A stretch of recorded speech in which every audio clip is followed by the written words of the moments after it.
kon bu ñu waxee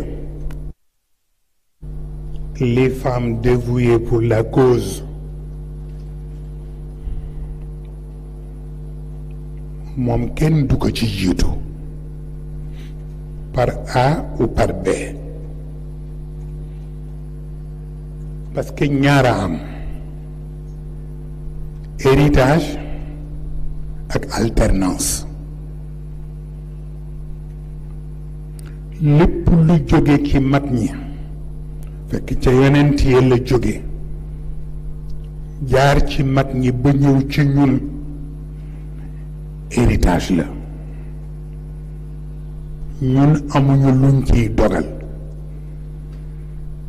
mag ñi ñoo koy tëralal seen bopp dafa am bés ma dégg nit am lu mu wax ni Serigne Cheikh moo ko wax ci man ma dem ba ca Serigne Cheikh ni ko dañ ma wax ni ma yaa wax nangam ci man mu ni ma Mustaf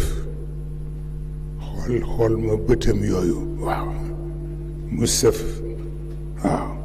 ma ni ko labbayka mu ni ma man Cheikh Tidiane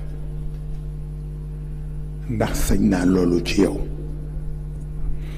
waaw ma ni ko waaye njaboot toujours fitam du toog moo tax lu mu dégg rek day dem ci kilifaam wut lu ko leer waaye ma gën xam ni loolu jógewul ci yow moo tax ñun héritage yu jaamur lañu yor xam nañu lu ñu sañ ak lu ñu sañul bokkul ak alternance action politique moo ko yendi waaw bu nit ñi demee ba xam ni ñi leen yoroon doyatuñ leen ñu seet ñu leen doy waaw ñu def alternance waaw moo tax héritage amu ci waaw maa ngi ciy wax ak moom démb rek waaw ci niveau France ma dégg ku wax ni héritage politique de la France benn journaliste bu ñuy wax Alain Duhamel ni leen ça n'existe même pas parce que France amul héritage politique waaw mu ni nag boo ni woon Mitterrand tudd héritage politique dinañ xam ni moom Mitterrand am na héritage yu boppam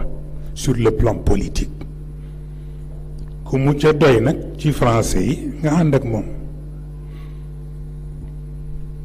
ba tax na kon nag ñun ñëpp ci loolu la ñu bokk fa yëf yay décider ñun duñu ko fekke waaw wa tabaarakallahu